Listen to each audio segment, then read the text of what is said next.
Guys, what up? Me, Bachelor Levar again. So in this video, I was actually doing a little bit of testing. I was using the Moza Slypod E, and I really wanted to change it up on the gamut I was using. Everything was shot at 24 FPS. HD, wasn't using 4K or 2K or anything like that, but I changed up the gamut to the P3D65 gamut, and I was using the log profile at 60%.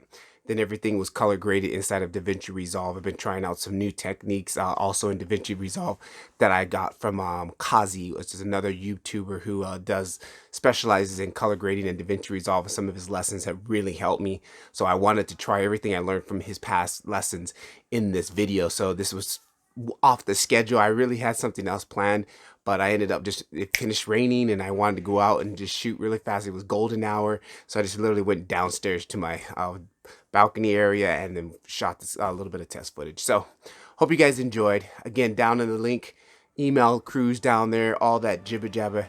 Patrick Levar. Catch you guys in the next one. Peace. See ya.